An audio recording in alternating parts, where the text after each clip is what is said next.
Hi everybody, how's it going? Welcome back to Puzzle Agent 2. We've made it through the first night back in Scoggins, and we've been talking to Daryl here, who we met in the diner in the previous game, and his buddy, also named Daryl, but spelt differently, has gone missing. He's put up this little missing poster here, and it looks like he's got a puzzle for us, which is called Flyers, so... Where have you been putting up those flyers? Let's jump in and see it. I've been getting permission first. It's legal. Not sure why Flyers... Need any help? Sure. Federal tax dollars should work. Yeah, I'm not sure why Flyers was spelt with an I on that selection. It's Y everywhere else. That's just, you know, me being picky. Stacks of flyers. Daryl is passing out flyers in the neighborhood, but the flyer bandit is at large and will steal them. Figure out where to place the stacks to ensure 50 flyers reach the end of the paths. Okay. Guessing there's rules. Ensure that exactly 50 flyers will make it to the other side of town. So this is like the puzzle we had in the first game. We had to split the rivers, or whatever it was. Each person will pick up one paper. At a fork in the road, half will take the left path. Okay, yeah, so this is the same sort of deal, isn't it? The bandit will steal the flyers from anyone who passes by him. The bandit is at one of the three locations marked with a question mark, but nobody knows which one. Yeah, so this is like the same thing. Actually, I've had quite a few comments saying like a lot of the puzzles are copies of the first game's puzzles, but I don't mind that. They were a lot of fun. So yeah, it is the same sort of thing. So let's just go through the rules again. Each person will pick up one paper. At a fork in the road, half will take the left path. Okay. The bandit will steal the flyers from anyone who passes by him, and the bandit's at one of the question marks. So, however many we put here, it will, like if there's a fork, half will go to the left, and I guess half go to the right. So we need to end up with exactly 50 here. So basic maths puzzle, basically. So let's think. So we want... Ideally, I guess we probably want to make it so... like the lower amounts might be going through question marks, just because then however many go through the question mark, wherever the bandit is, the bandit steals all of them, right? Bandit will steal flyers, the flyers. So I'm guessing he steals, or she, I'm guessing the bandit steals all of them. Nobody knows which one. Okay. So if we assume that we're going to do low numbers here, then we're probably going to do like a higher number here. And they're all going to go through. Whatever we put here, they're all going to go through to here. Because there's no left path, right? So we could put a high number, like a 22 or a 24 over here, because we know they're all going to make it through. We know half of whatever we put in here is going to make it to here as well. So let's say for argument's sake we do 22. Okay, we've got to put it there. Oh, we're going this way. Okay, my bad. I thought we were going up, but we're not. We're going down. Okay, so fine. All right, well let's... So this is actually going to split, and this is the one that isn't going to split, right? So let's say we put the high amount here. We don't know if that's going to go through, but we're guaranteed here to get 23 already. We're guaranteed that much will go through. Whatever we put here is also guaranteed half are going to go through. So we need 50. Yeah, we need 50. So if we put... So half are going to go through, half are going to go through here. But they're actually going to... One of these could one of these could have the bandit. This could have the bandit as well. So we've got 23 already. If we put like the 6 here, then that takes out to 26 guaranteed to go through. So let's say for argument's sake the bandit is here. Then we would have 11, 22... 25 and then 15 there, so that's not going to give us enough, is it? But we have got 2 more in play. If we go like 8 and 2, is that going to work? Let's think. So we've definitely got 15, we've definitely got 11, so 26 straight away are definitely going through. I suppose this really boils down to where is the bandit. Because that's crucial, right? Like wherever the bandit is absolutely crucial. So if we do it like that, that could be right, assuming the bandit is here. Because on all of these, that's going to be 50 across there. So as long as the bandit's here, that's fine. Isn't it? 11... Yes, that's... Yeah. Yeah. Yeah, so 20 there, 30 there, so that's 50 across there. If the bandit's here, that's all good. If the bandit isn't here, and he's one of these two, then we're wrong. I mean, really, we're going to have to just submit and see where the bandit is, right? We're assuming the bandit doesn't move location as well, like if you get it wrong. Why did that X come up there? Does that mean the bandit was there, or does that mean we've done it wrong? Right, so that's not right. Try placing the same number of flyers in each of the bandits' known whereabouts. Oh, okay. The same amount in each of the bandits' known whereabouts. Okay, so we want the same amount of flyers to go through each of the bandits' areas? Okay, so I mean if we like swap to the 6 and the 8, that's still not right. That's still not right. That could be right, because then we've got 12, 12 and 12. So 12 and 12, 24.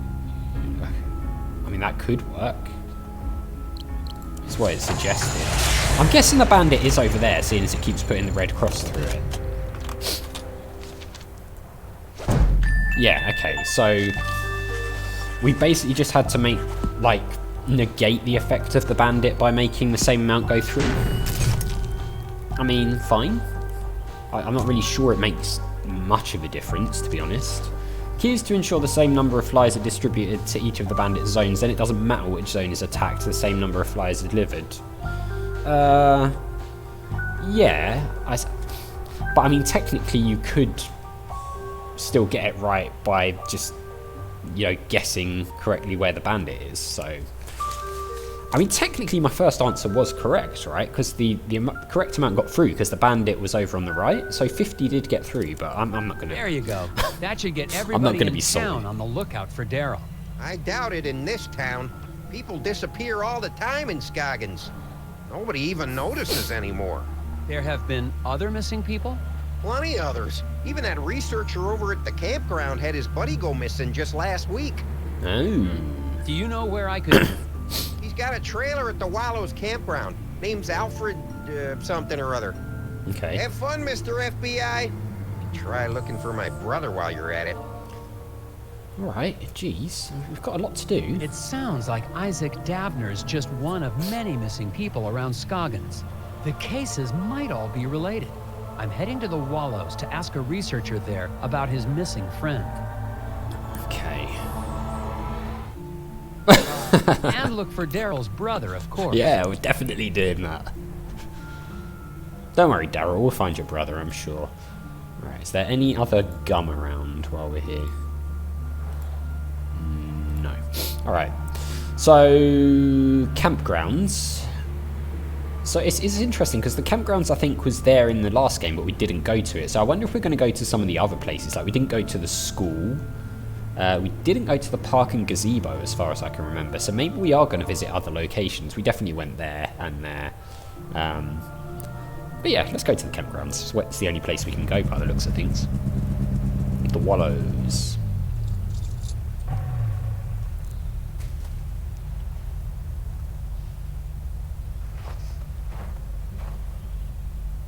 Okay, number 33. Is that his property number? Okay, so we can talk to him or we can have a look at this fire pit. That fire pit hasn't been used since the last thaw, assuming this place ever thaws. No, it's not been used for a long time. Okay. Oh, gum. Okay. So this Alfred, Excuse whatever me, his sir. name is. I'm looking for a researcher. You found one. I'm Special Agent Tethers with the FBI Puzzle Research Division, Dr. Versteckt. But that's my father's name. Call me Alfred. I'm doing anthropological research here in Scoggins. I'm a student of mankind. Nice. Okay, missing friend? Someone in town said your friend had gone missing. Friend? Oh, yes, they must be talking about my graduate student, Will Medlock. Very bright young man. Disappeared, oh, when was that? 2 months ago? Oh, that's a long time That ago. was before the incident at the eraser factory. Ooh. But no one mentioned it before. Yeah. Can't say I'm surprised. Local law enforcement was no help. Yes, I've met the local law enforcement. We have. People here are more interested in puzzles than missing people. Don't knock puzzles, dude. Come on. Is there anything else you can tell me about this missing grad student, Will? Well, now that I think about it, I wonder if spending time in Scoggins was starting to have an effect on him. How do you mean? He became unfocused. Talked about nightmares and whispers. I didn't think much of it at the time. Interesting. He walked away in the middle of one of my discussions about the transformative power of myth and legend. I thought he was just bored. I never saw him again. That is strange. Right, let's ask about the researcher. What is an anthropologist doing in Scoggins, Minnesota? Same thing an anthropologist does anywhere else. I'm studying people. The people of Scoggins? Is there enough to study? Hidden people, maybe? Oh my, yes. The shared reality made by the people and their folklore.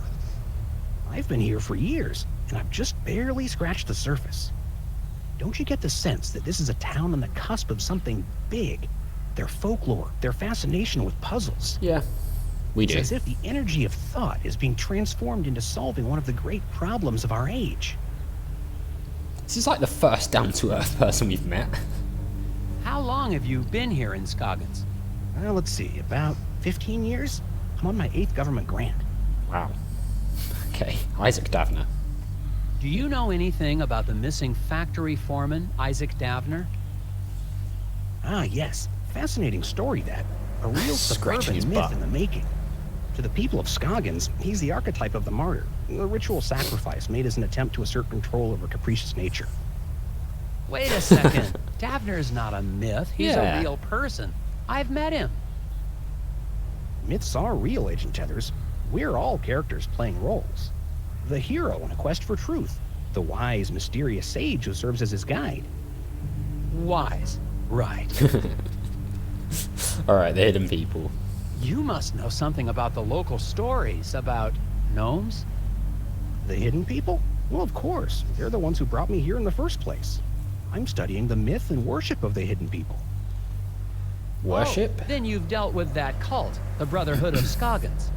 Oh my, yes. Frightfully mad, all of them. Be careful, Agent Tethers.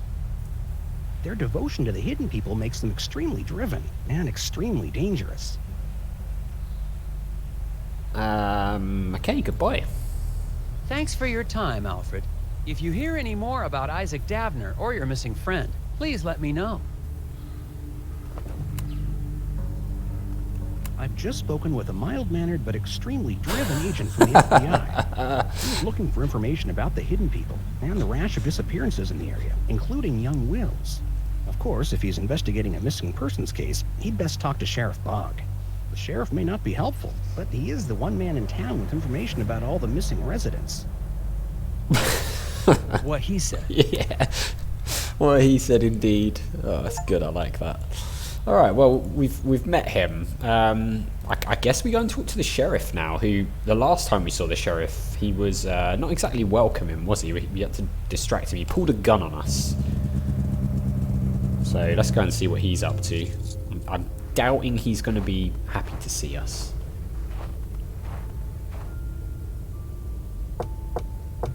Looks deserted, though.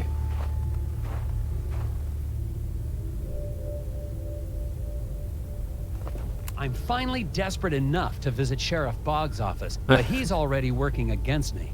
A note on the door says, "Out to grab a bite." If I want any answers, I'll have to head to the Moose Ear Diner. Ah, back to the diner. It's like his favourite place. Okay, let's just see if there's anything we can look at. Oh, A note on the door says, out to grab a bite. If I want any answers, I'll have to... Yeah, okay, we heard that. So, is there anything... No, okay, all we seem to be able to do is get on our thing. Alright, diner then. That was a short visit.